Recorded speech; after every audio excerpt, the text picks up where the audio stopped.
Everyone thinks Nothing Ear is just clear plastic hype at a budget price, but here's the thing, they only beat the big names if you use them right, because the real performance hides behind setup, fit, and codec choices. I wore these for 12 days across a subway commute, 2 short-haul flights, the gym, and open offices, and what I found flips a lot of assumptions. Yes, they're rated 4.2 stars on Amazon and sit around 88.99, but spec sheets don't tell you how they survive wind, switch between devices, or hold up after a sweaty run. Let's be real, I expected cute design with mid-tier sound. What I heard and measured told a different story. But there is one catch you need to know before you click buy. Before we dive into what I discovered, quick heads up. If you're already convinced and want the best current price, I've dropped a link below. But do not bounce yet, because one setup tweak literally changed my verdict on whether these are worth it. Look, here's the deal. I needed a daily driver that doesn't flake when I jump from editing on my laptop to taking a call on my phone. My old pair handled music fine, but their ANC was mush on the subway. The mic turned to static in wind, and multipoint would randomly ghost my Zoom audio. I run 3 mornings a week, I take calls outside, and I travel light, so tiny cases and wireless charging matter. I was skeptical when Nothing Ear promised up to 45 dB of smart noise cancelling, dual-device multipoint, and high-res codecs like LHDC 5.0 and LDAC at this price. I've been burned by budget buds that shout high-res then ship harsh treble and bloated bass. So I set a bar. If they could tame the metro, survive a windy call, and not kill my laptop pairing, I'd keep them. If not, back they go.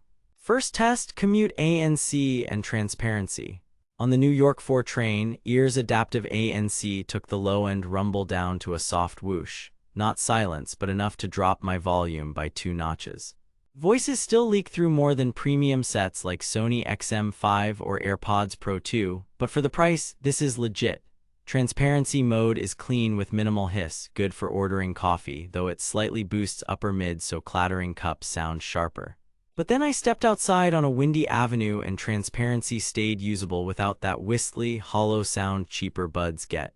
Ear's wind reduction is better than most sub-100 pairs, but not magic. Second test, calls. Clear voice technology with 3 mics per bud isolated my voice well in a quiet room. In a coffee shop with milk frothers roaring, my caller rated me 7 out of 10 for clarity, with background pushed back but still audible.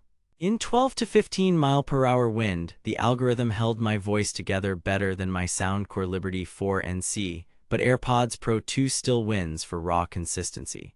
But then I tried a double mic scenario walking past traffic and the Ear kept plosives under control. That was a nice surprise. Third test, sound quality with codecs and EQ.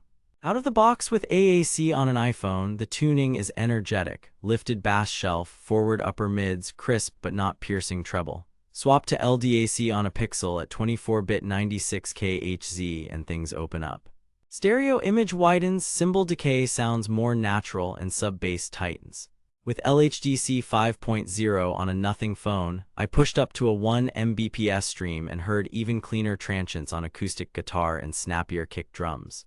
The new ceramic diaphragm 11mm driver does real work here, but then I ran the ear tip fit test and realized my right ear seal was off, killing bass. 1 tip change and boom. The low end locked in and the mid-range lost that nasally edge. The advanced EQ in the Nothing X app lets you nudge without wrecking phase coherence. A 2 dB cut around 2.5K Hz and a 1.5 dB lift at 80 Hz gave me a warmer, more relaxed sound that still kept vocal detail.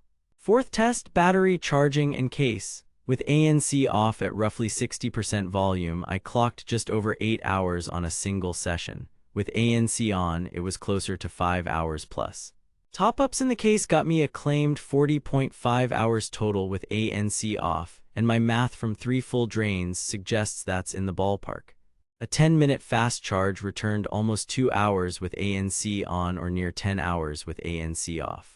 Wireless charging at 2.5W is slow but convenient. The case is IP55, buds are IP54, and after gym sweat and a misty run they were fine. But then I noticed the glossy parts do pick up micro scuffs. If you baby your tech, consider a sleeve. Fifth test, connectivity, controls, and latency. Multipoint pairing worked smoothly with my MacBook and Pixel.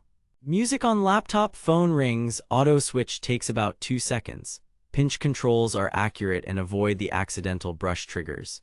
Game modes sub 120 ms latency triggered automatically on a Nothing phone. On my Pixel, latency was still low on LDAC but not to that gaming spec. For video, lip sync was fine across YouTube and Netflix. Microsoft Swift Pair and Google Fast Pair did their jobs, no drama. But then a firmware update popped up in the Nothing X app and slightly improved ANC stability in constant wind, so keep your buds updated. Here's where it gets interesting. The most surprising discovery was how much the fit test and the advanced EQ unlocked from that ceramic driver. Out of the box, they sound good. With 5 minutes of setup, they jump a whole class. Against the Sony XM5 and AirPods Pro 2, the Ear does not win at raw ANC or mic consistency, but it absolutely punches above its price on detail retrieval and imaging when fed LDAC or LHDC.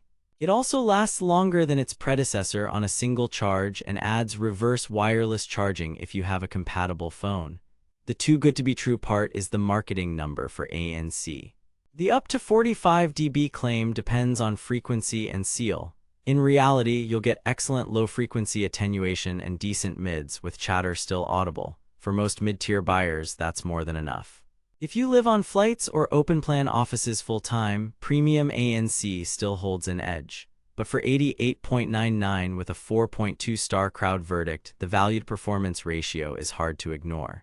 Now that you know the real unlock is fit plus codec plus EQ, you'll want to grab it while the price hovers under $100 and before stock or coupons shift. I've linked the best current deal below and I'll keep it updated as firmware improves.